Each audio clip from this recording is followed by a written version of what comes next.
Geagte kykers, ons is bly laat die weer ingeskakel is en saam met ons kyk na hierdie program Godsdienst en die Koerante, waar ons 'n bietjie lees en kyk wat sê die koerante oor godsdienstige sake. Ons saai uit die vanuit die Kaap op Homebase TV en jy kan hierdie program kry of op 'n skotel free to air of op YouTube of ons stuur ook uit op WhatsApp. Hier by ons het ons nou gelukkig. Ek is bly jy is hierso. Is lekker om hier te wees, oom. Ja. Gaan met oom? Nee, ek leef, dankie. Ek is bly om dit te hoor. Wat het jy nou daarmee om weg mee weg? Kan ons is al in April, oom. Die jaar het dan nou net begin, ons het nou net gepraat van Januarie en al die geworry, en nou is al in April, Dit is, en nou is al nog iets om oor te worry, oom. ek kan skaars glo dis April, ja. Die 1 van April is mos 'n gevaarlike dag, oom. Ja, gevaarlik vir wat? Ons sal nou sien hierso. Het sê so April Fool's Day is the one day of the year that people critically evaluate news articles before accepting them as true. Nou, vir my is dit omgekeer, oom. So altyd as ek die nuus kyk, is ek maar so 'n bietjie, ek vertrou nie alles wat ek sien nie. Maar nou, elke jaar op April die 1ste, dan word ek uitgevang, oom. Want ek vergeet, ek kyk nie wat se datum het is nie, en dan stuur iemand vir my iets, dan kyk ek en sê, dit kan nie wees nie. Dan sê skrik ek en dan gaan soek ek rond, dan kom ek agter, nee, maar hierdie is nie. Op die ouens nie, die datum 1 April, laat ek klokkie lui. Nee, dis 'n storie. Dit is eintlik tragies dat jy nou elke dag met elke brug moet mooi kyk, is hierdie AI generated of wat is dit? Ja. Maar dit is die lewe. Ja, daar was nou, onlangs het ek gesien, waar hulle gesê het, daar is 'n account, dink ek, op Instagram, waar daar een of ander hierdie influencers of wat ook al. Ja. En die account het oor 1 miljoen followers. Ja. En die persoon is AI. Dis nie 'n regte persoon nie. En die mense dink dit is 'n regte persoon om. Ja. Dis malligheid. Nee, is erg. Ek het nou hier so interessante voorblad, dis die voorblad van die Cape Times hier so in Kaapstad. En dit is celebrating 150 years. Daar's 'n groot 150 daar op die voorblad en 'n klomp stukkies prente, fotos van ou prente oor die afgelope 150 jaar. Chris Barnard is daar, so Mandela is daar, Einstein is daar, Diana is daar, ensovoorts. A century and a half of stories, truth and timeless journalism. Thank you for 150 years of your loyalty and trust. Dis al 'n lang tyd, nee. Ek wens ek kon dit van al ons Afrikaanse koerante sê, maar ons gedrukte Afrikaanse koerante verdwyn, ons rapport het gedruk, verdwyn en beeld en volksblad. Ons is dan dankbaar vir die papier. Ja, die papier wat daar is. Ja. Hier is nou baie hartseer een, oom. Het sê so afgetrede dominee van Oosrand by sy huis vermoor. Ai, toch. Jy het netwerk 24. 'n geliefde dominee van die Oosrand is maandag buite sy huis in Germiston vermoor. Dominee Dani Oosthuizen, 74 jaar oud, afgetrede leraar van die NG Kerk, Primrose Oos in Germiston, is na bewering deur sy tuinwerker aangeval. Ai. Kan jy dit glo, nee? Volgens 'n vriend van Oosthuizen, wat anoniem wil bly, was Oosthuizen se vrou, Bets, in die egpaar se dubbelverdieping huis ten tye van die voorval. Sy het geluide van buite af gehoor en toe by die venster uitgekyk. Sy het gesien hoe die tuinwerker sy bebloede hand by 'n kraan onder die egpaar se kamervenster was, sê die vriend. Dis al verskriklik. By die polisie se aankoms op die toneel het 'n vrou na 'n buitetoilet gewys waar die slagoffer in 'n plas bloed gelê het, sê Nafumfuli. Nog niemand is in hegtenis geneem nie.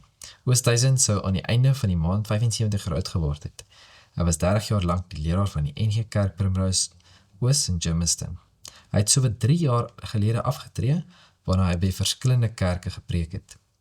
Hy was ten tye van sy dood 'n ouderling van die NG Kerk Boksburg Wes en het ook soms daar gepreek.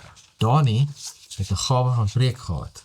Dit was sy roeping, sê die vriend. Dit is fantasties. Nie almal het so gawe, die party predikant het regtig 'n gawe vir preek en hulle kan jou tot insig bring en bekering bring. Hy sê hy was 'n groot boom in die Oosrand. Sy gemeente was baie lief vir hom. Hy was ook 'n nou man. Wat se man? 'n nou man. Ja? As een van sy gemeentelede in die hospitaal beland het, was hy dadelik daar om besoek af te lê. As iemand berading nodig het, was hy daar. Nou, soos nou. Hy was dadelik daar. Dis 'n baie pragtige, Dis 'n goeie karaktereienskap. dit is pragtig, veral vir 'n geestelike leier. Hy's nou daar, weet. As iemand my bel, nou ek sal nou nie sê ek is 'n perfekte voorbeeld van nou man nie, maar as iemand my bel en sê in soos hospitaal, ek het al geleer, ek moet gaan, sommer dadelik, moord daar die persoon miskien dood. Ja. Ek het al gekom dat ek daar by hospitaal kom en persoon is nog leef en ek by die mense en na halfuur is hy dood daar, so dan waardeer het geweldig baie dat iemand belangstel om betyds te kom daar. Nee, dit is so. Pragtige beginsel daar. Ek het nou so ook 'n sterfgeval berig en ek gaan dit eers net gou lees, dan gaan ek daarna 'n bietjie op uitbrei. Aletta Jacoba Katina Smith. En daar is 'n pragtige vrou, gebore in 1950, verjaar oorlede. Ons het die pragtigste geliefde vrou van ons pa Louis, 53 jaar getroud. Dis 'n lang tyd, né? 53 jaar getroud. Dis 'n leeftyd ook. Nee, is 3 leeftye. Sjoe. Die mees uitsonderlike, onbaatsigtige ma. Ons moetie vir haar kinders, Corneille, Samarie, Dutoy en skoonsien Giorgio, 'n ouma vol deernis en drome vir haar kleinkinders Liam, Iska en Alto, 'n kind van God en engel op aarde, 'n ligdraer vir soveel mense, ondanks haar stryd, dapper, moedig en so lief vir die lewe. Moetie lief, jy het spore van liefde gelos waar jy ook al gegaan het. Ons harte is verpletterd, tog weet ons jy sprei nou jou vlerke op 'n baie mooier en beter plek. Tot ons mekaar weer sien, ons het jou so lief. 'n diens sal Saterdag 18 April om 12:00 uit die NG Moedergemeente Strand gehou word. Ons nooi almal om na die diens by die kerksaal by mekaar te kom om haar lewe te vier. Vir navraag kontak Samarie 0820725451. Ja, ek onthou hierdie Aletta baie goed. Ek was 'n hele klomp kere by die NG Kerk Moedergemeente Strand. Okay. En my eerste kontak wat ek kry op 'n dag 'n oproep. En die persoon sê hy wil my kom sien. Hy is die ouderling by die NG Moedergemeente Strand. Nou ek ben sommer sit Wes. En jy kan nie laat ouderlinge van ander areas jou nou bel of wat ook al. Sê hy wil my kom sien. Ouderling wil my kom sien. Ek Kom eens in die moeilikheid. eers half geskrik. Sê hy wil net kom sien hoe ek lyk, want hy lees baie van my briewe in die koerante en laat, as iets lees, dan wil hy gesig by 'n brief sit. Toe kom kuier hy met daar, en ons het groot vriende geraak. En toe die NG Kerk nou so doeleer, hulle het baie Bybelstudies gehou daar, om 'n gemeente in te lig, die lidmate, ek het baie daarvan bygewoon, en is 'n groot vriend, soos ek het daar baie dikwels gesien, elke keer wat ek so toe gaan, en elke Bybelstudie het sy altyd koekies en thee help bedien daar ensovoort, soos toe ek laas was daar onlangs met 'n preek daar, toe ek na iemand gaan luister het daar, toe het ek haar gesien, so is vir my ook maar 'n groot skok. Soos ons is dankbaar vir haar lewe, en doeleernis andere kan gaan hulde bring aan haar Saterdag oor 'n week. Nou het ek iets hier baie interessant. En hierdie is die Mail and Guardian wat oor Paas naweek verskyn het. En interessant, elke jaar oor Paas naweek het Mail and Guardian wat hulle noem 'n God Edition. Okay. 'n goddelike uitgawe waar hulle amper hele koerant wy aan goddelike, aan kerklike, godsdienstige sake daar. Sure. Nou die ene, die special edition, daarbo kan jy sien Easter in the Trump era, Dear God, Letter to God of War, Bishop Mublamana, the East Hope Turning, pulpits in die kiosks, waar the church must grow up, enzovoorts. Is hy nie God edition, al noem ek God of War, want nou is daar oorlog, en ek wil net gauw laat ons die verskillende berigte net uitlig wat hier so oor is. Mens kan eintlik 2 opnames hieroor maak, dit is so interessant, maar ons gaan net vlugtig hieroor gaan. Op die eerste ene daar is 'n prent wat wys lingering destruction. An Iranian man gestures as he stands near destroyed homes after a military strike in Tehran, Iran's capital, on March 15. Letter to God of War. An unflinching letter to God that wrestles with the visibility of suffering and the uneasy distance between those who endure war and those who witness it. Dan skryf die persoon, Dear God, I'm writing to ask if you are watching. Not the abstract way people say you are everywhere in everything. I mean here, now, inside this rubble, inside the smoke that clings to skin, inside the silence that follows after a bomb has done its work. I want to know if you are present in the moment a person realizes their life has split into a before and an after.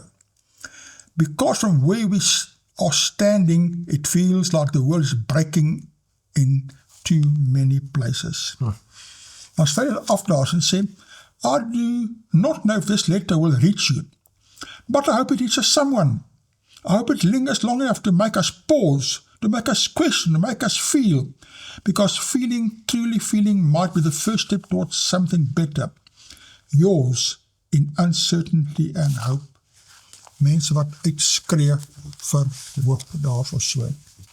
Nou, dit is al volgende een, hoe jy dit sê, so, dit is ook nou deel van die God of War. Dit is al 'n prentjie daarbo, en dit lyk nou maar 'n bietjie mistroostig op daai prentjie. Dit sê so onder dysfunctional infrastructure failure and lack of repair and upgrade seen on a road at a taxi rank in Imphuleni. The municipality is in a complete state of failure. Dit is hartseer, nee, hoe alles so achteruit gaan. Ek het verval. So rukkie terug, ek dink het was 2020, Ja. was ek in 'n, ek gaan nou nie naam noem nie, 'n plek in die Oos-Kaap gewees, en toe 2 jaar later toe ek weer daar, en ek kan nie glo, in 2 jaar se tyd, hoe dit achteruit gegaan het. Dit was skrikwekkend, want niks gebeur, die municipaliteit doen niks nie, niks in stand gehou nie, niks, net in 2 jaar se tyd. Oei, So, dit is baie hartseer. Sê daarbo, with only 16% of municipalities passing audits, South Africans face failing water systems, roads and governance. The coming elections test not only politics but morality, highlighting a growing call for divine restoration. Net 16% van die municipaliteite wat audits, wat dit kan deurgaan. wat werkend is, Ja. skokkend. Nou die opskrif hierso sê, only God can save municipalities as collapse deepens. Hoi. Interessante opskrif, né? Ja, maar dit is ek dink is met goeie bedoeling geskrywe, maar dis misplaas. Ons kan nie aan God oorlaat wat ons self moet doen en self verwoes weens 'n klomp redes nie. Hoi. Ja, die ding is, God het al reeds vir ons die antwoorde gegee. Dit is amper soos Biliam wat vir die donkie kwaad word. Ja. En Biliam gaan na God toe en hy vra vir hom, wat moet hy doen? En God antwoord hom, en dan wil hy nog steeds in elk geval dit gaan doen. So God het al reeds vir ons die antwoorde gegee in die woord, en as ons daai struktuur Net ons volg, verstand gegee. as ons daai struktuur volg en sy wet volg, dan sal ons nie sit met hierdie probleme nie. Hoi. Say the first signs of municipal collapse do not appear in council meetings, parliament, or in political party boardrooms where coalitions are discussed.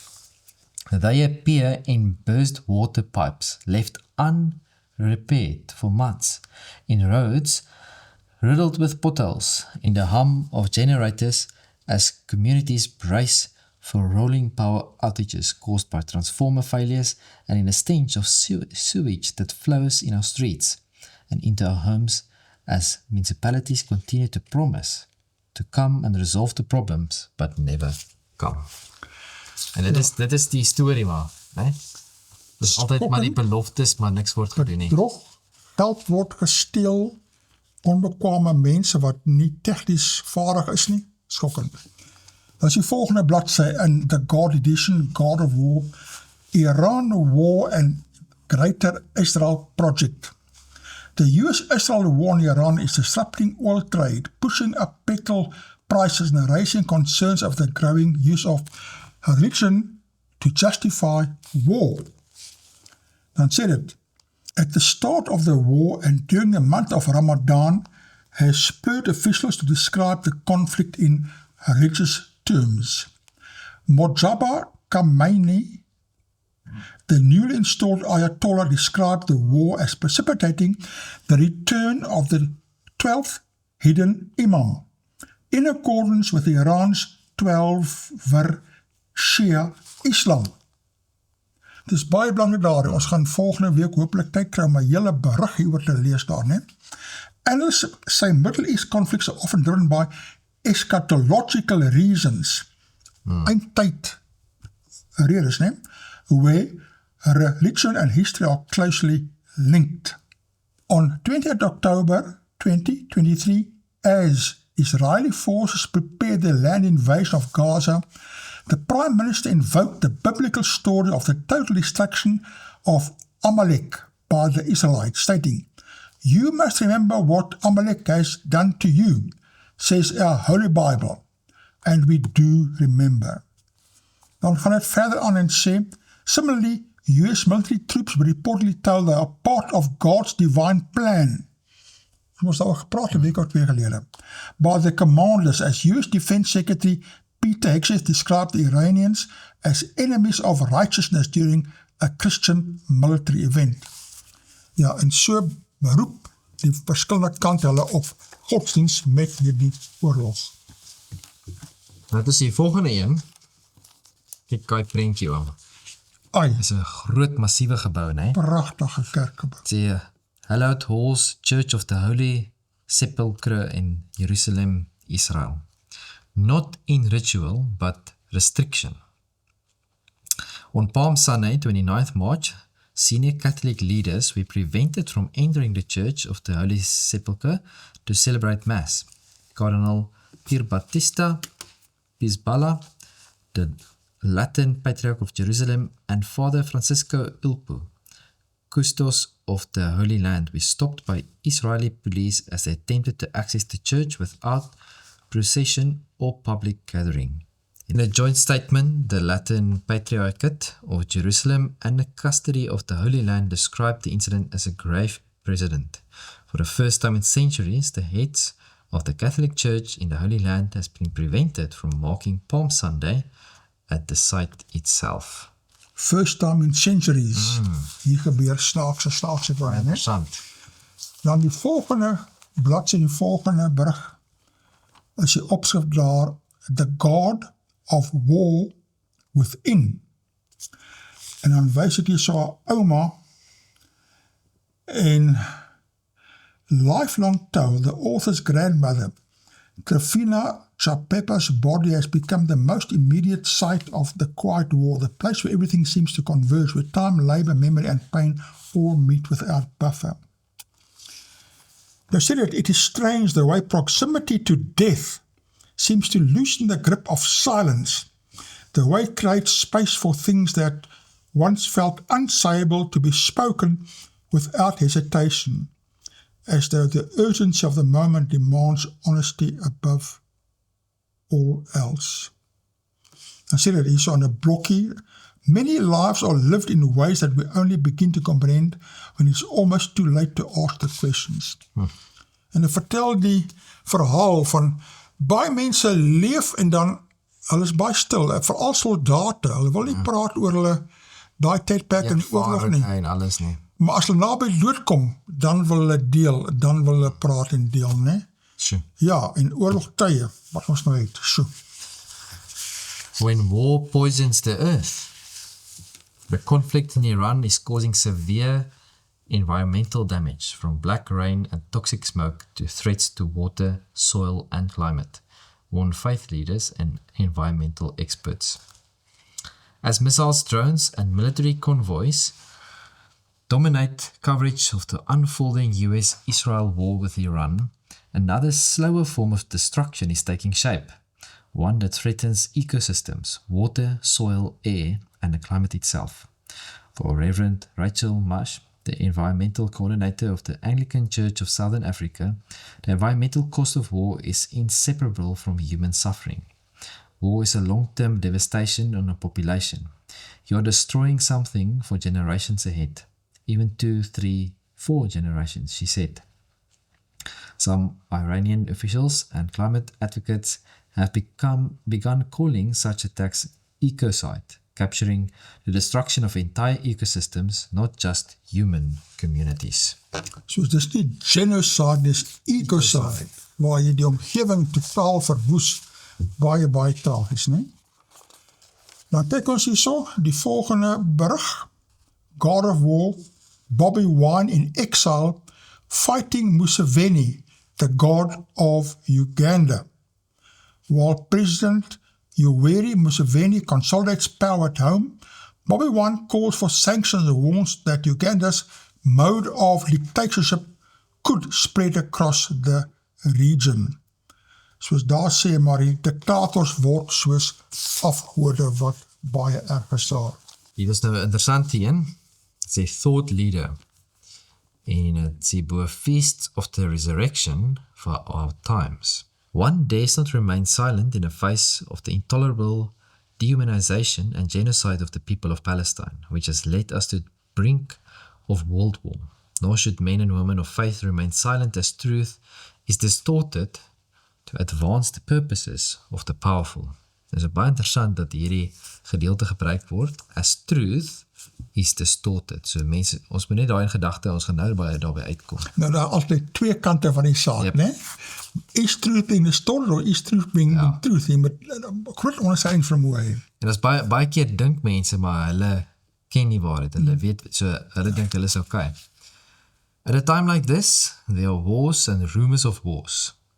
Nou daai is 'n Bybelse Bybelstelling, ja, en dit is nie nou net rumors of war nie, daar's nou baie ergerlike oorloë reg nou in die gang. The international body of law has no sway in the conduct of national affairs. Easter, or the Feast of the Resurrection, is the oldest and greatest festival in the calendar of the Christian Church.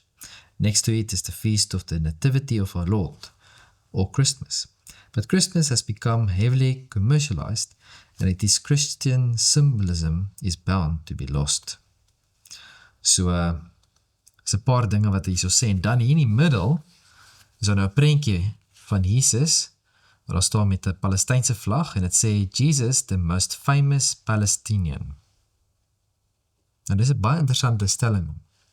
Daar's 'n slang in die gras daar, nee, Jesus was eerstens 'n Jood Hy was 'n gewees. Jood geweest. Nou, as ons kyk na die woord Palestyn, Ja, en ek het gaan oplees al 'n rukkie terug daaroor, maar ek het gewonder, want ek het iemand een keer oor sê, dat, jy weet, die Palestyn, is eintlik 'n nuwe, onlangse is 'n woord. onlangse woord. Ja, Dis nie 'n onlangse skepping Ja. ook.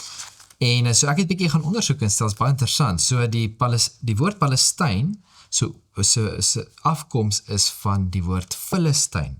Area van Filistyn. Ja, so en die Romeine het gekom en die Palestyn is eintlik 'n Latynse woord wat van die Romeine afkom en dit is eintlik maar net 'n ander naam vir Filistyn, soos 'n Latynse woord vir Filistyn, in Grieks en Hebreëus is dit Filistyn. En Jesus was definitief nie 'n Filistyn nie. Hy was 'n Jood. Wel, hy probeer 'n sekere boodskap versprei, Ja. pro-Palestynse boodskap, mense kan baie eensydige boodskap hê, en mens moet 'n bietjie meer balans So maar weer bring dis daar. maar interessant dat hy net hierso sê, as truth is distorted. Ja, hy distorts truth himself. Maar dan, ja, in elk geval, en dan hieronder sê dit, Son of Man, Jesus Christ was a maverick, an itinerant preacher who attracted the ire of the establishment for his unconventional ways, like healing the sick even when it was expressly forbidden on the Sabbath. Nou hier is 'n baie interessante stelling wat hy ook hierso maak, want expressly forbidden deur wie? En waar, dis nêrens in die Bybel Want dit is word dit nie- forbidden nie. Nêrens in die woord of Ja. in die wet is dit forbidden nie. So Jesus het nie die wet gebreek nie. Nee. Hy het nie teengegaan wat hy self, want hy is die wetgewer. Hy kom So- wys jy om die Sabbat te hou om goed te Presies, doen. Jy moet presies. goed doen op die Sabbat. So Jesus Dus- hierdie stelling van unconventional ways, dit miskien vir die mense van die tyd Maar dit was nie unconventional in die sin van dat hy die Bybel gevolg het. Nee, Want hy is die wetgewer en hy die wet gevolg. Right. So, baie interessant. Ja. Nou ja, nou kom ons by 'n volgende hierso, en dit is nou half die editorial, en het sê hierso, Easter in the time of war. This time of year when believers begin their Easter pilgrimage, we publish the God edition. This has been a tradition at the Mullen Garden for 26 years. Baie lank al, né? Baie lank. Our young dynamic team who produced this edition reflects our diverse religious heritage and our collective fears of a world imploding in real time before our eyes. This year's edition lands in the middle of war. Literally, the theme, God of War, is a reflection of the times we live in today.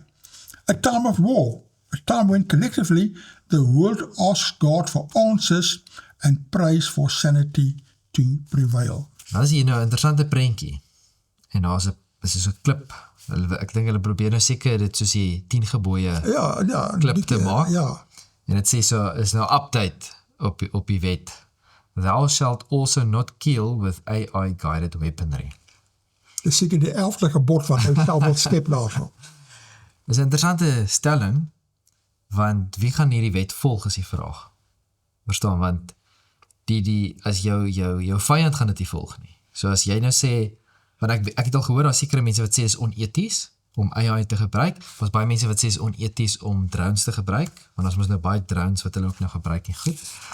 Maar die probleem is dat jou vyand gaan nie dit volg nie. Jou vyand is ekstremistiese moslims in hierdie geval. Ja, dit kan verskillend. As geen reg of as byvoorbeeld as China of Rusland of enige van hierdie lande of Noord-Korea selfs, as hulle gaan oorlog voer teen enige ander land, ons hoop dit gaan nie gebeur nie, maar sê maar hulle doen, dan gaan hulle definitief AI gebruik. Want as jy sien, een stapie voorwees. Ons 'n video wat ek gekyk het en het gesê the race, ek kan nie presies die titel onthou nie, maar dit is die resies na AI. Ja. Nee, dis die reis vir AI. Een stapie voor te wees. En dan wys dit die lande, Rusland, China, selfs Noord-Korea en natuurlik Amerika en gedeeles van Suid-Amerika ook, en almal probeer die beste AI te kry. Want hulle weet as 'n oorlog gaan kom, dat die een wat die sterkste en die beste en die vinnigste AI en die slimste AI gaan hê, is die wat gaan wen. Ja. So almal is besig agter dit. So dit is maar, ons weet nie waar dit gaan eindig nie. Ja. Dan is die volgende brug hierso, is die opskrif daar, The church must grow up. Christians being treated as cows to be milked is not an insult. It is an observation. The monetization of fear, blessing, prophecy, oil, water, soil, and access has turned pulpits into kiosks. Dan is daar 'n prent van onder die prent staan Faith, Chairperson of the Cultural, Religious and Linguistic Rights Commission, Toko Mkwadzazi Zaluva. Ons het al baie hieroor gepraat al. En hier is net 'n kort, die inleiding is, the Chairperson of the South African Cultural, Religious and Linguistic Rights Commission, Toko Zaluva, is not wrong. She is imprecise, and imprecision in a religious climate already drunk on emotion is easily weaponized. What she's observing is not faith, it is theater, and the church has been supplying the costumes. When she says no one talks to God, she's not denying prayer, she's rebuking the idea that God chats to men through mobile phones, WhatsApp voice notes, or impulsive inner chatter divorced from discernment and scripture. So hierdie is die groot debat wat ons nog baie oor gaan praat, wat alles daar gebeur, né? Nou, dit is hier so een, ook thought leader, en het sê so, Hindus also mock Christian piety. En die bose prentjie, en ons kan sien, daar is nou 'n afgod wat daar so sit, daar so mense wat daar so kyk, weet jy wat hulle daar doen nie? Decades old temple, Hindus will queue to offer, so dit is besig om te offer, né? They praise and penitence peacefully to the revered goddess, Mother Mariamman, at the 160-year-old Sri Mariamman Temple in Mount Edgecombe. Hier in Suid-Afrika. Say Hindus, the largest ethno-lingual bloc within the 104 million South Africans of Indian origin, will join the deeply religious Rainbow Nation for multicultural racial groups in the pastoral period of the Holy Easter long weekend. Over a 4-day spell, Hindus, a diverse range of Tamil, Telugu, Hindu and Gayartu speaking Indians will come together across the major cities to worship and pay homage to the gods of India. Baie interessant, né? Moet my eintlik daar sê die afgode van India, né? Want dit is afgode, dis nie die gode nie. Ja, maar interessant dat hulle ook die tydperk gebruik dan, né? Dan is die volgende brug hierso. From holiday to holiday. En daarbo is 'n prent wat mens nogal dikwels sien, almal in wit gekleed, time to reflect. Easter holidays call us back to the foundational values of tolerance, solidarity and shared humanity. En dan sê dit hierso, rediscovering the power of Easter in a wounded world. Easter reminds us that leadership is not confined to positions of authority. It is lived out in our daily choices, how we treat one another, how we respond to injustice, and how we carry ourselves in moments of difficulty. Ja. Dan sê, if we're honest, we must ask ourselves, have we reduced Easter to a holiday when it was always meant to be a holy day? We have embraced its comfort but forgotten its cost. Have we celebrated its joy but neglected its meaning? En dit is geskryf so deur David Camella, the Bishop of the African Apostolic Church. Dan is die volgende een, wat sê South Africans are the people of Easter. Those who remain silent during this time risk undermining the meaning of the atonement. I call on all Christians and people of goodwill to draw courage from Christ's sacrifice and challenge injustice, particularly the suffering of women and children displaced by war. And say that Easter and the Jewish Passover are commonly misunderstood as being one and the same religious festivity called by the same name. Easter is identified with Christianity. There is no Easter without the resurrection of Jesus Christ, the one who died and rose again. The festivities of Easter are at the heart of the Christian faith. On 4th July 1994, the former president of the South African Council of Churches, the Right Reverend Dr. Magoga Khoza, once said, South Africans are the people of Easter and people of the resurrection. For Christians, the Easter message symbolizes victory over death and the darkness that in some inexplicable way covered Calvary. En het is hier geskryf deur Reverend Gift Murana. He's a South African clergyman, political figure and community leader known for his roles as the former executive mayor of the Mfuleni local municipality, appointed in 2019. And as a provincial leader of the South African Council of Churches. Dan is die volgende brug hierso. The Easter Hope, a personal testimony. En dan is daar 'n prent daar, waar almal byeenkom om Easter te celebrate. Renewal. Faith celebrated Easter is meant to honor, restore the relationship between humanity and God through the life, death and the resurrection of Jesus. En onder die opskrif sê daar, Good Friday is the moment when Christ in his pain identifies with the pains of the people and atones for our sins daar. Sure. En hy beklemtoon hierso die belangrikheid en hoe Easter hier in ons land gehou word. Dan is hier nog een oor Easter. Nou is al die kruis, prentjie van die kruis. Easter people cannot ask, I'm my brother's keeper, because Jesus on Good Friday died for all, not just the chosen few. Our brothers' situations in Sudan, Palestine and Iran are all our concern, and we must stand with them when they are unable to stand on their own. That's God's gift of hope for a new life. Ja, dan is weer eens 'n interessante ene daar, CRL and Faith Groups at Odds, en hieroor was baie brugte, gaan nog baie brugte oor wees. En dan is daar 'n prent van mense in 'n kerk, en hulle sê, nothing about us without us. Despite claims to the contrary, key church bodies like the Apostolic Faith Mission, dis nou die AGS, and the Assemblies of God insist they were not adequately represented in the CRL process. Heel debat daaroor. En dan is hier so, the Christians who many Christians forgot. En let's see, onder in safe hands, a Muslim family was entrusted with the keys to the Church of the Holy Sepulchre in Jerusalem because Christian denominations couldn't agree on who should take charge of them. En also is dit nou 'n prentjie van dit. Ja, dan is die ander Passover, a profound theological truth. Its ultimate meaning is found in Jesus Christ, the Lamb of God who takes away the sin of the world. Understand Passover through him is to grasp the fullness of redemption. 'n hele groot bladsy berig daar. En dan wys die prentjie so remembrance. Moses implored the children of Israel never to forget the day they left Egypt, freed from the house of slavery.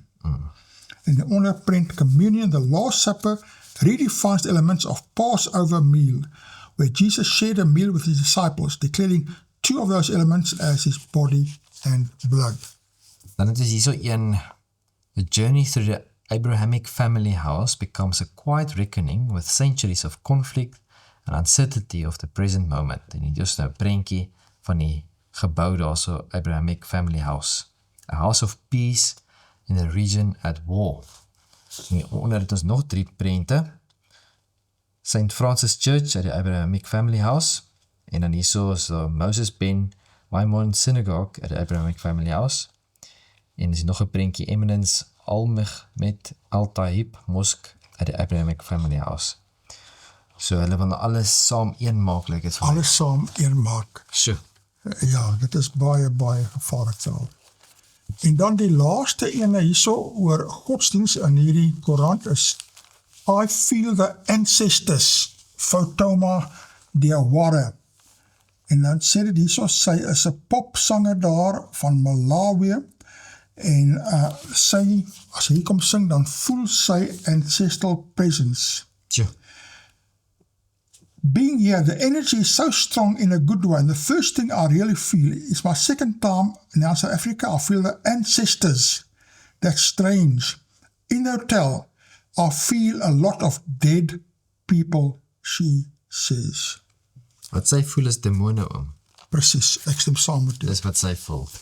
Wel, dit was nou 'n oorsig van hierdie Mail and Guardian van jaar se God Edition. Altyd baie interessant, kyk as kan gerus hierdie koop en alle berigte daar ten volle lees wat ons nou net so oorsigtelik aangeraak het. Dit is nou spotprentjie. Is dit nou 'n manier om Paasnaweek te vier? En daar loop jy has met 'n mandjie vol. Dis nou nie paaseiers nie, maar dit lyk soos paaseiers wat paasbomme is.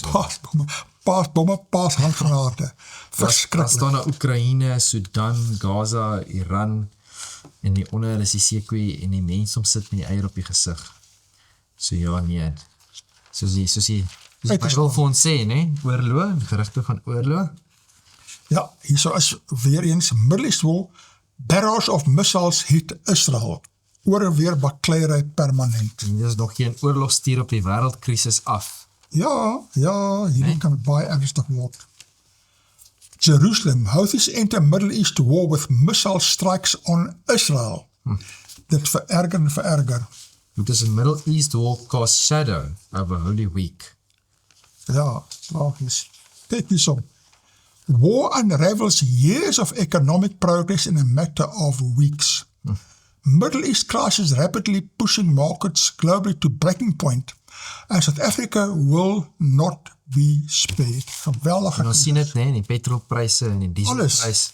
Ja. Dit is nou ook 'n interessante een. Nigerian military rescues 31 kidnapped worshippers. En ons het mos 'n rukkie terug, het Trump ook mos gesê, en het gepraat, hulle gesê, die Christene wat so agtervolg word. En nou lyk dit my, doen iets daaromtrent, hier op die einde sê dit, it was unclear if the military use of terrorists was referring to jihadists or bandits, while the army has been beefing up its deployment to the region to the combat groups. Nigeria has continued to see a rise in violence. That has drawn the attention of US President Donald Trump, who has alleged there is a genocide of Christians in Nigeria. Lyk my baie dinge gebeur tydens Paasnaweek, ook goeie dinge ten spyte van al die Dis bly om dit te hoor. Ja, daar sulke straaltjies van hoop wat daar gebeur. So ene, Cuba pardons 2010 prisoners amid US pressure. Sure. Cuba's government announced Thursday it was pardoning 2010 prisoners as a humanitarian gesture during Holy Week. Dis al baie mense, né? Yeah, after pledging in March to release dozens and amid heightened US pressure on Havana. Dan sê die verder, the government previously announced on March 12 it would free 51 prisoners as a sign of goodwill towards the Vatican, which has often acted as a mediator between Washington and Havana. Sure. Die Vatican Sy vingers is werk orals. agteraf en sy vingers is oralste. Ons moet baie mense besef het nie. Dit was een skooliere hoor kvasies in die kerk, nie op rugbyveld. En ek het ook nou die dag interessante berig gesien op, ek dink het was Facebook of ergens gewees, waar hulle ook gepraat het van die feestdae wat heilig gehou moet word. Ja, En mense wat sport doen, Ja. en daar's marathon wat gehardloop word, en daar's verskillende goeders wat gedoen word. toe ek jong was, het dit nooit gebeur op Paasnaweek. Maar wat interessant is, ek het toe 'n kommentaar gelos op dit, toe sê ek, volgens die Bybel, is daar net 52 dae in die jaar wat heilig is. En baie keer, dit is, ons moet hierdie tye vat, maar baie keer fokus, want die opskrif van die berig was gewees, daar's 4 dae in die jaar wat heilig is. Toe sê ek, maar dit is eintlik nie waar nie. Daar's 52 dae wat heilig is. So, maar in elk geval, né? Kyk, die Bybel sê nie ons moet Paasfees hou nie, Ja, dit is 'n goeie ding om te doen. maar die Bybel verbied nie so 'n gedenk Ja. tydperk nie. En as jy nou kyk net al die goeie dinge wat daaruit kom, daar's niks teenstrydig met Bybelse voorskrifte nie, kan Paasfees 'n baie geseënde ding wees. Dit rig definitief mense gedagtes op absoluut. na die Here daar. Ja, om nou terug te kom na 'n bietjie plaaslike godsdienstige berigte, as jy so een nou in die burger en die opskrif daar is veelzeggend, is dit waarheid of ideologie? En dit is 'n baie betekenisvolle vraag en 'n baie betekenisvolle opskrif. En dit is geskrywe deur professor Anton van die Kerk. Onder standpunt daar is hy en sy foto daar, en ek gaan net stukkies hieruit lees. Hy begin altyd met so 'n lang aanloop en dan kom hy by wat hy eintlik wil sê. Nou sê een van die bekendste en invloedrykste filosoof van 20ste en vroeë 21ste eeu, die Duitser Jürgen Habermas, is op 14 Maart oorlede op die ouderdom van 96. In die debat van die laat 20ste eeu oor die beweerde vervanging van moderniteit met postmoderniteit, het Habermas die bevrydingspotensiaal van moderne diskoerse bly soek en erken. Ek wil sy rol in die ontwikkeling van wysgerige hermeneutiek, die teorie van interpretasie van teks en symboliek vorms.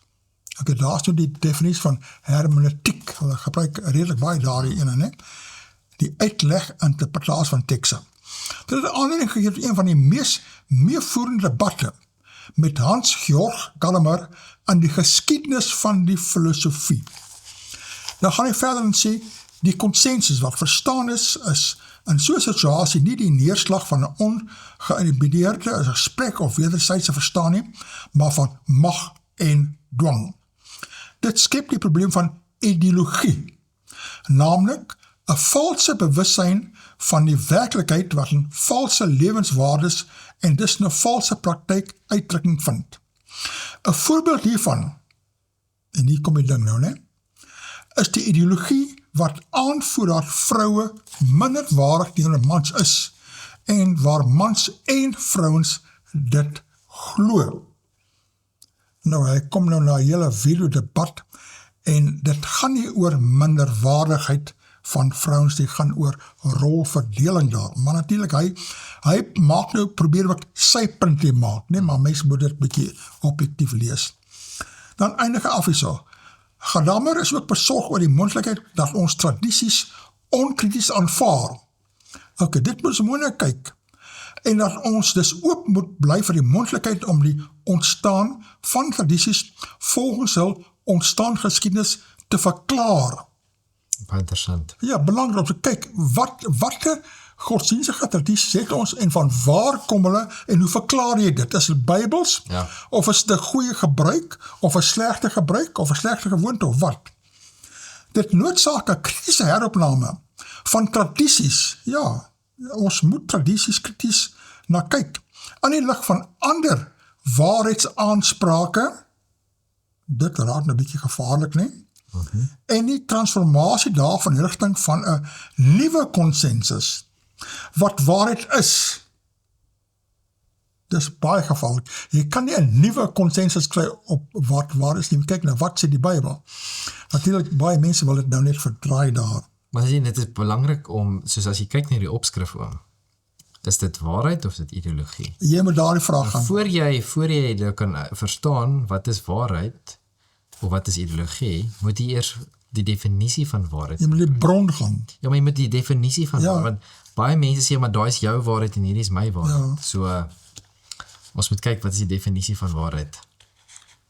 Dan eindig hy af, hy sê, die uitdaging, sê Habermas, is om waarheid te onderskei van ideologie. En daar stem ek met hom saam.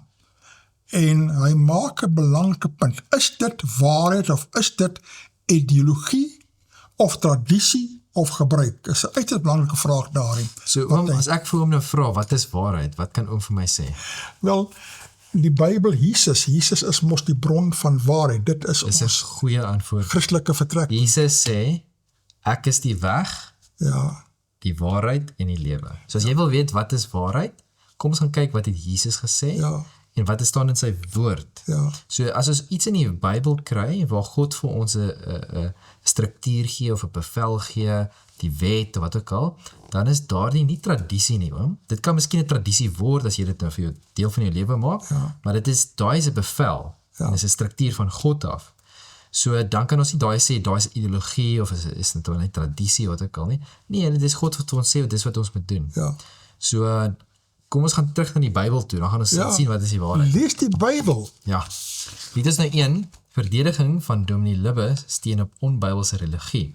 Ok, dis interessant. Daar's mos 'n debat hierso nou oor wat Libbe gesê het, want Dominee Libbe, die moderator van die algemene synode se moderamen, Ja. hy is mos 'n ruimhuiser. Hy dink ruim en dan maak hy ruim uitsprake en dan is daar van die geleerde teoloog wat sê, pas op, jy kan nie sulke ruim uitsprake maak nie, want dit raak onbybels. Yep. Interessant, wat staan er daar Skryf geskryf? deur Prof. Johan Jansen van Rensburg en ons het al 'n paar van sy goed gelees hierso. Dit sê graag antwoord ek Prof. Du Plessis soos volg. Dis nie 'n goeie idee om jou gespreksgenoot verkleinerend te antwoord nie. Prof. Du Plessis verwys na my as onse professor met die voortgesette besorgdheid oor leerdwaling by Dominee Jan Libbe. Ek het begrip vir sy en ander lesers se ongeduld met my aanhoudende skrywes, maar wys daarop dat my jarelange apologetiese pogings om met my geestelike moeder die NG Kerk in gesprek te tree, met stilswye begroet is. Selfs my formele klag en daaropvolgende appelle is met nonchalante onskuldig bevindings beantwoord. My openhartige pogings om afwykings van die gereformeerde leer by die moderator en die algemene synode bloot te lê, word doelbewus en planmatig verhinder. Lidmate van die kerk beskik nie oor die belangrike inligting en ingrypende gevolge wat daaraan verbonde is nie. Dink daaraan. Die geestelike leier van die kerk maak in die openbaar stellings wat met sy kerk se belydenis in stryd is en dit word sonder rimpeling aanvaar en beskerm. Kan jy jou die ontsteltenis indink as byvoorbeeld die leier van 'n politieke party in die openbaar stellings maak wat met sy party se grondbeginsels teenstrydig is? Dis 'n baie goeie punt hierdie, né? Ja, Du Plessis behoort as akademikus te weet dat 'n algemene aanvaarde beginsel van navorsing is om jou epistemologie, waarmee gereformeerde teoloë van die kerk veronderstel is om te werk. Daarenteen beoordeel Du Plessis my vanuit sy bepaalde epistemologie wat direk teenstrydig daarmee is. Noukeurige lesers sou opgemerk het dat sy betoog vreemd verwys na allerlei literatuur wat vir hom in sy religieuse beskouing belangrik is. Dis sy vertrekpunt, maar vir lidmate van die kerk dra dit geen gewig nie. Inderwaarheid verwerp die Nederlandse geloofsbelijdenis in artikel 7 enige dokumente of uitsprake buiten die Bybel as die woord van God. Nog 'n belangrike Ja, dit is baie belangrik. En weer eens nie, jou waarheid of ideologie. Ja, En hy probeer, hierdie professor Johan, probeer die debat terugbring na waarheid en nie ideologie, Ja, die of woord van ruimhuis ideologie nie. die woord van God is die fondasie van die kerk. Mens moet eintlik praat van die ruimhuis ideologie. Ek begin net so 'n nuwe konsepte en so uitdink, né? Dis die volgende opskrif vir oom se brief Ja. in die koerant. Daarinteen vind hy dit nodig om die Bybel met aanhalingstekens te skryf. Dit beteken dat hy nie die gesag van die skrif erken nie. Daarom heg hy geen waarde aan my verwysing na Efesiërs 1, dat Christus die wesenlike essensie van die kerk begrip maak nie. Natuurlik sal aanhangers van verskillende gelowe nie oor ander se oortuiging saamstem nie. Du Plessis se uiteensetting van die begrip Ecclesia verraai sy eie religiese beskouings. Hy probeer bewys dat my verwysing na Efesiërs geen gewig dra nie, omdat gemeente en kerk nie na dieselfde saak verwys nie. Hy is daarvan oortuig dat die Nuwe Testamentiese gemeente nie kerk is nie, maar 'n voortsetting van die Ou Testamentiese uitverkorenis. Dit sou dan bewys dat Dominee Jan korrek is om te sê Christus het nie die kerk gestig nie. Die verdediging van Dominee Libbe se standpunt behoort vir Dominee Libbe 'n verleentheid te wees.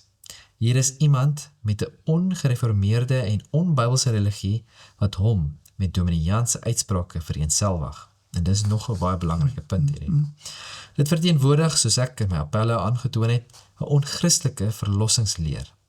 Dis 'n klinkklare bewys dat Dominee Libbe se uitspraak oor Jesus en die kerk nie met die Bybelse en gereformeerde belydenis vereenselwig kan word nie, en daarom ook nie met die NG Kerk se belydenis versoenbaar is nie.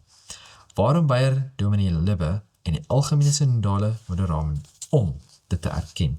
Baie goeie gedeelte wat geskryf is hierso, goeie punte wat aangeraak is.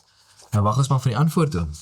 Ja, ons het nou daar 'n baie interessante debat tussen ruimhuisteologie, wat jy baie dinge kan sê, en dan die Bybelse teologie daar. En ek is baie bly, professor Johan bring mense terug en fokus daar weer op die Bybel, ja.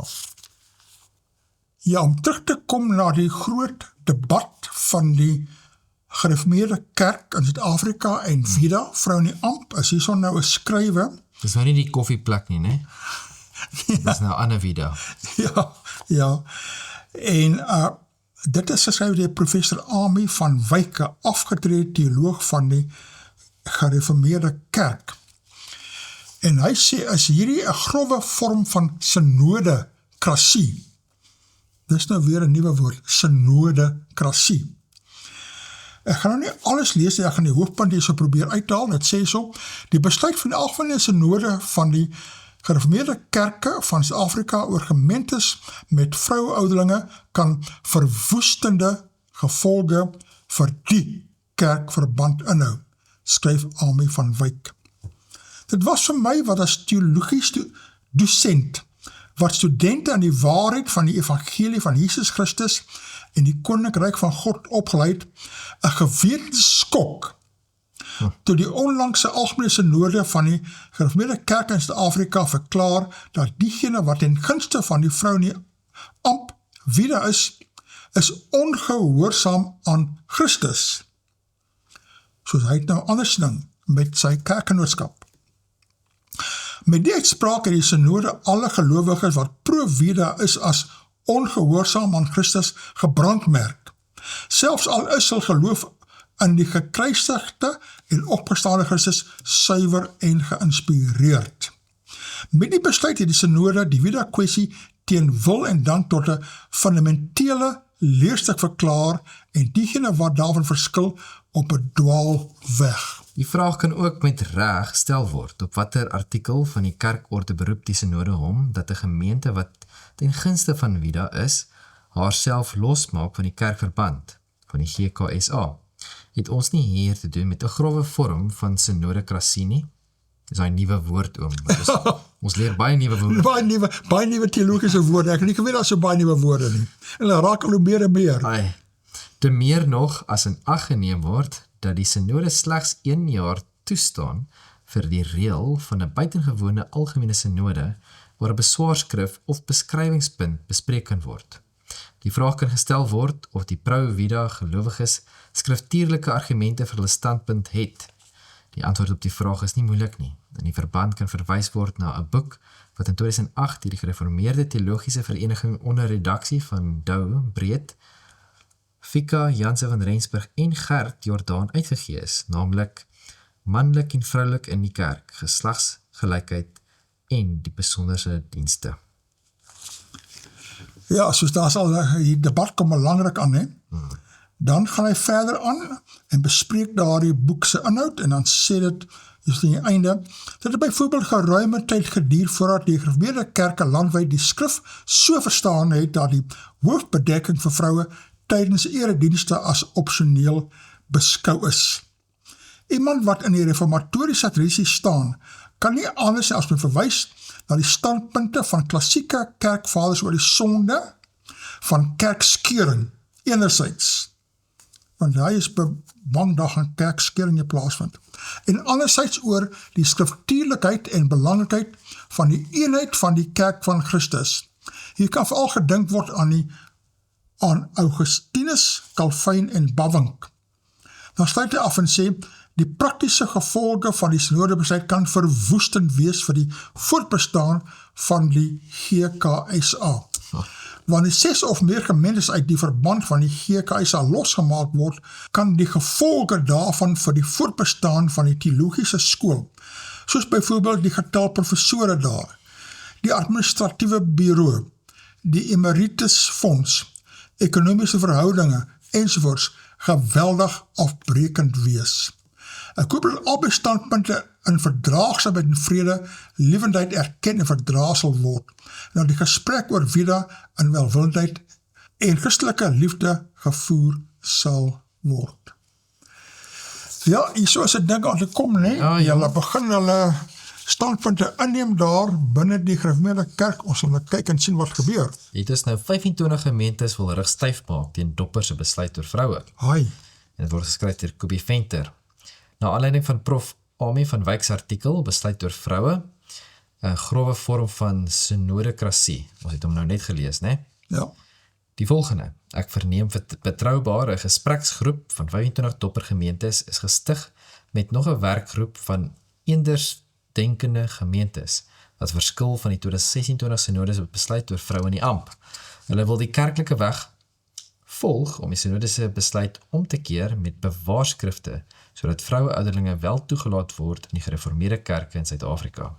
Volgens Van Wyk het die synode alle gelowiges wat ten gunste van vroue in die amp is, as ongehoorsaam in Christus gebrandmerk en die saak as 'n fundamentele leersaak verklaar. Diegene wat daarvan verskil is volgens die synode op 'n dwaalweg. Wat het die 2016 synode bedoel met gemeentes het hulle self buite die kerkverband geplaas? En wat sal die praktiese gevolge daarvan wees vir gemeentes wat ten gunste van vroue in die amp is? Kom ons kyk na 'n paar vrae wat daaruit spruit. Sluit die synode besluit ook in die doppergemeentes wat reeds deur hulle onderskeie kerkrade ingelig is, dat hulle nie die synode besluit oor vroue in die amp ondersteun nie, al het hulle nie vroue ouderlinge in hulle gemeentes nie. Dis 'n interessante vraag. Dis mos 'n fundamentele of belydenis saak waaroor daar nie 'n verskil in GKSA behoort te wees nie. Word van die gemeentes wat hulle self buite die GKSA kerkverband geplaas het verwag om by 'n ander kerkverband soos die NG Kerk of die Hervormde Kerk aan te sluit, of is hulle dan in die duisternis en moet hulle as onafhanklike kerk bly voortbestaan wat nie aan die GKSA of enige ander kerkverband verbonde is nie. So moet hulle nou maar nie 'n doelerende groep binne Ja. die gereformeerde kerk begin ontstaan. Of soos wat? 'n hele aparte gemeente op sy eie. Ja. Gaan die vroue gemeentes wat hulle self buite die GKSA gestel het, se predikante, ouderlinge en diakens hulle amptsbevoeghede en voordele, traktemente, pensioene, mediese voordele ensovoorts verloor en word dus nie meer as amptdraers in die GKS al beskou nie. Dit is ook 'n belang. Ja, dit is praktiese werklikhede. Maar wat is daar nou predikant is wat nou vir jare lank, hy gaan nou amper aftree en nou, jy weet, hoe werk dit nou? Gaan GKSA lidmate van die vroue gemeentes hulle lidmaatskapstatus van die GKSA verloor, as hulle nie meer deel is van die GKSA nie. Nou op daardie punt, ek dink dis seker die punt wat hulle gemaak het. Want hulle sê dit is jou keuse, as jy gaan voortgaan, dan gaan jy seker nou maar nie deel wees van die kerk nie. Wat gebeur met die vaste eiendom en bates van die vroue gemeentes as hulle nie meer deel is van die GKSA nie? Met die vroue gemeentes steeds ramings aan die administratiewe bureau bly oorbetaal, al is hulle nie meer deel van die GKSA nie. Ek vertrou dat die predikante van die gespreksgroep van 25 gemeentes antwoord op hierdie vraag kan kry van die GKSA kerkvaders. Baie gelowiges debatteer en wonder daaroor. Ek dink is 'n belangrike vraag wat gevra moet word. Ja, En antwoord moet word. So ons sal maar kyk en sien wat gebeur. Al wat ek weet is op al hierdie is daar net een plek waar ons die waarheid kan kry oom. ja. Kyk wat sê die skrif, maar nie almal wil die skrif so geredelik aanvaar nie, soos hier gaan nog baie brugte, baie skrywers en materiaal vir ons voorkom. Ons het ons program wat ek en my vrou ons hier so doen, die woord in diepte. En in een van die episodes het ons gepraat oor die waarheid. En ek het vir haar gevra, is daar iets wat iemand al vir haar gesê het, wat sy nie so lekker oor gevoel het nie, maar na rukkie dan toe besef sy, maar dis eintlik nie waarheid nie. Toe sê sy, ja, daar is. En dis baie keer is daar, wanneer iemand sal miskien jou praat, as jy in die kerk is, of 'n broer, of 'n familielid, of iemand sal vir jou sê, hoor hierso, miskien moet jy 'n bietjie kyk hierna. Gaan lees 'n bietjie, ja. En dan baie keer om die natuurlike, die sondige natuur van die mens, die reaksie is, Nee, ek wil niks weet. jy wil nie Jy wil nie, maar dit is jou ongemak. ideologie verander. Ek wil, dit is ongemaklik. Ja. Nou, dit is mos nie 'n lekker gevoel nie. Ja, En, maar ons moet bid, in plaas van dat ons eie idees en gedagtes en wêreldse invloed, wat ook al dit mag wees, kom ons gaan op ons knieë, ja. bid en sê, Here asseblief, Lei my in die waarheid. ek wil doen, ek wil nie my eie dinge nie, kom dat ons oop wees en as die Heilige Gees miskien die waarheid aan my wil duidelik maak, al dink ek het die volle waarheid, kom dat ons net Ja, die Bybel bring my volgens wat tot dit is. insigte. Ja. Jy praat nou so lekker, jy sou ou kerbal, kyk waar staan die horlosie. Hey, oom. Ons moet tot ziens sê. Ons mooi bly, mag jy 'n geseënde week hê tot ons weer saam praat. Kom ons volg die waarheid.